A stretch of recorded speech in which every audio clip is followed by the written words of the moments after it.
Hey, it's Anthony Meisner with Land Title. I wanted to bring you the Greater Denver Metro update for the month of June and lots of exciting stuff happening here. Don't forget the highlight reel is always here if you need talking points, but let's get right into it. So inventory is starting to rise, pendings are starting to fall a little bit, and it's happening earlier than our normal seasonal market would entail, largely due to those interest rate increases. And as you can see, that green line right here is really well needed rise in inventory because as you all know, you've probably been working with buyers and it's been really challenging and we're starting to feel some of that transition. So this is a really good sign. You can see right here that green line rising very rapidly and the blue line starting to pull down. Well, that pending line is pulling down largely due to interest rates. And you can see right here at the top, pendings are down by 18% from May to June. Now, the active units are up 50%. And that's largely due to the fact that well, we just didn't have a lot of inventory. We've been really on a shortage for a very long time here. So I think the important takeaways here are just the fact that we got to start setting some expectations and start understanding where we are in the market. So if we look back to, call it, 2017, 2018, we're getting closer to those inventory levels. Those numbers of under contracts and solds are going to start sliding back down to those kind of rates because that was a really competitive good sellers market back then.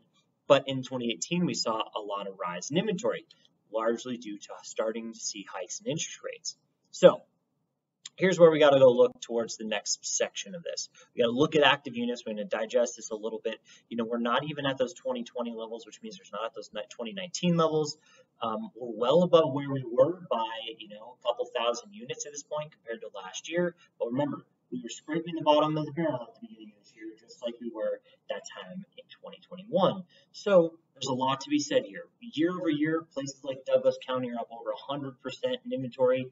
Different markets are transitioning at different rates, though. We look at the city of Denver, and we're only up 31% in active units.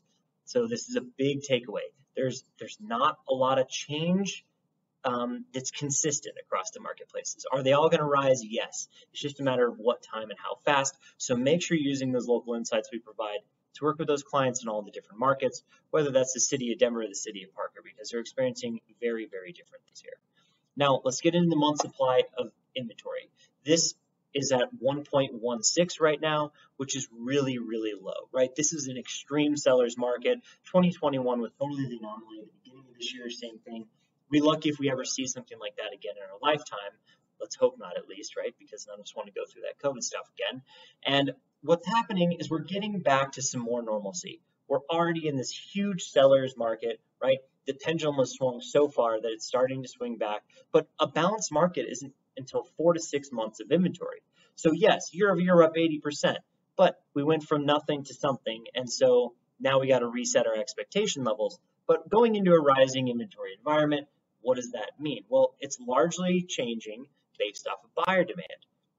So we get into days in MLS. Days in MLS measures our buyer demand in some respect, right? The homes that are being sold are going under contract in 10 days from active to under contract, which is really fast, right? Same speed as last year. It was faster earlier this year, right? April was the fastest point in that market.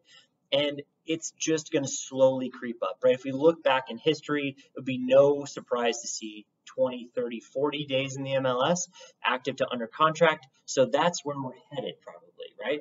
We don't know that for a fact, but what we do know for a fact is from basically the peak of the market, that April timeframe, it should rise through the end of the year. It's really consistent that happens.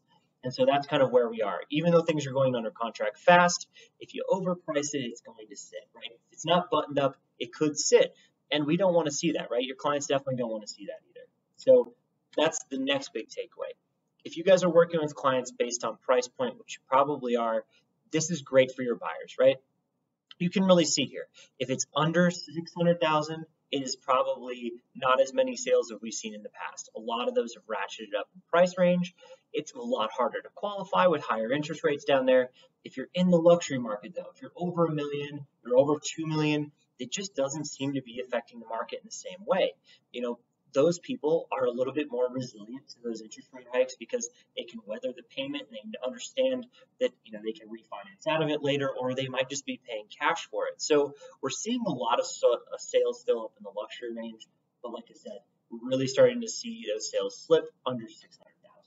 So when we get over here to the month supply of inventory days on market by price range, you can see the bottom end of the market is just going gangbusters. Now, even at 3+ million, where we're at, balanced market right now, it's 49 days in the MLS. Well, 49 days in the MLS at 3+ million is a bargain. We just got to readjust our focus, right?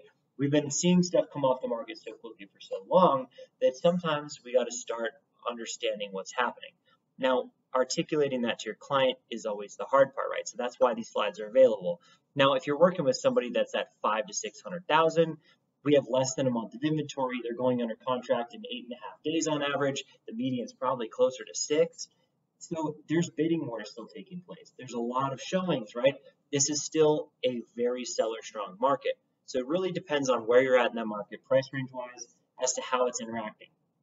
We're also starting to see a lot of trade up potential again, because if you're in the lower part of the market at less than a month of inventory, and you can buy up into, the 800 or a million market, that might give you some legs to really start negotiating again, which we forgot what negotiating was over the last 2 years when sellers just said, my way or the highway, right? So now that that's not happening, we're finally getting back into that mode. Just keep in mind that it's moving fast. So we got to still be on our game and articulate these things quickly. Now, here's the sold analysis. Here's the big thing. The big takeaway is year over year, we're down 17.7%, right? Because of those interest rate hikes, because of less buyers being in the buyer pool, we're not putting every home that goes on the market under contract like we were in 2020 or 2021. So as things start to slip down, we're going to see that come back to a little bit more of a normal level.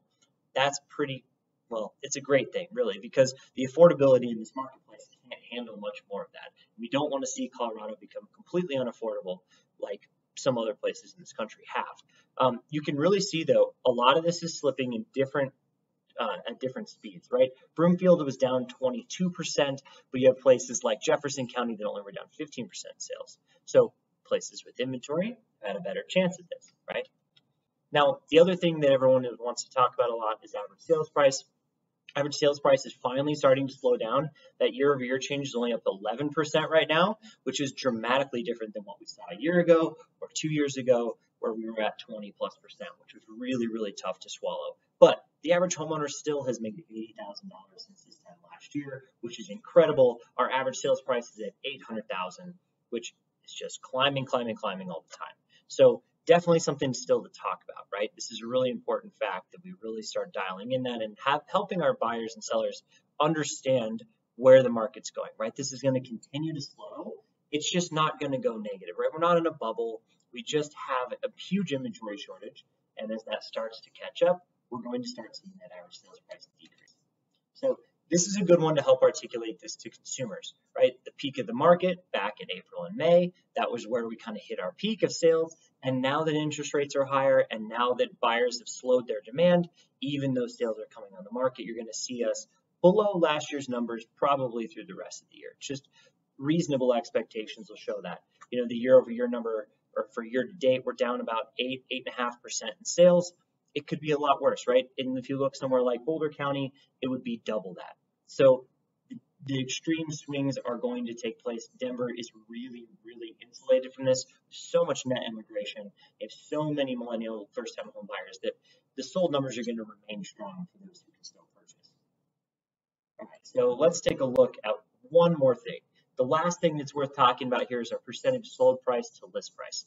Now, we reached our peak this last year about 107% in 2022, and that was the most gangbusters market we've ever seen, right? I didn't think we'd see it again after 2021 because those extreme bidding wars that have taken place have really pushed the market up. Well, it did it 2 years in a row. This year just got slowed down a little bit early. Expect that to continue to fall, though. This data is about 30 days behind, right? It's sales data. It's not our under contract. It's not those showings. It's not pendings, right? So this is that time where we got to use some foresight. We got to help explain this to our clients that even though the best part of the market at 1 to 2 million went for 104% was the sale price, there was still a lot of bidding wars.